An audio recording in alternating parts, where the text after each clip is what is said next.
এই তোদের কি সমস্যা হয়েছে বল। এ তোর কি সমস্যা তো বল তো ওখানে তো আজকে বিছে চেয়ারম্যান সাহেব আমার ক্ষেতের আল কাটতে কাটতে একবার মাঝখানে গেছে গা, এর একটা বিয়ে আজকে করে দিয়ে যাবেন আপনি। এই ওর ক্ষেতের এল কাটছস কে? আরে চেয়ারম্যান সাহেব তো ভুল বুঝতেছেন, ওর নাহলে আমরা পাগলা হয়েছে। আসলে হয়েছে কি, আমি সকালে খেতে গেছিলাম কাম করবে, কোদাল দেবে কুদলা দিয়ে এটা সাপ বাড়াইছে। সাপটা দেই মারা মানে মারবে আমার খুব ইচ্ছে হয়েছে। পরে সাপটা মানে মারতে মারতে পড়ে গেছে গা ও খেতে।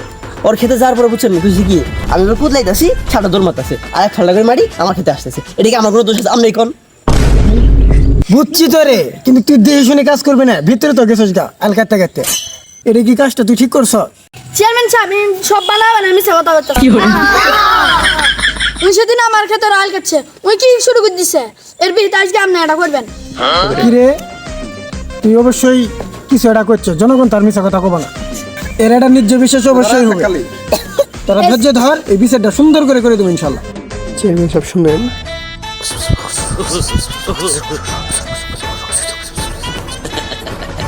বুঝছেন তো, আমি কিছু করি না, এটা তো আমার সব ভাইয়ের মতো, বুঝছেন না?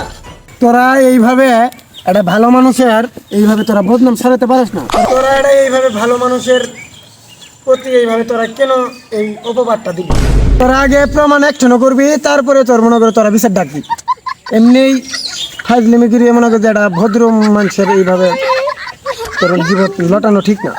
তুই একটা সামান্য বিষয় নিয়ে সালিশি দরবার শুরু করে দিছ, তুই কি ফাজলিমি শুরু করে দিছ? তো আজকে এই চেয়ারম্যান এটা কি ফাইজলামি শুরু করতেছে? ভালো মতো তো বিচার পাইতেছি না আমরা। এর পরের বাতে জন ইলেকশনে দাঁড়াবো, সঙ্গে আমরা ভোটই দেবো না। চল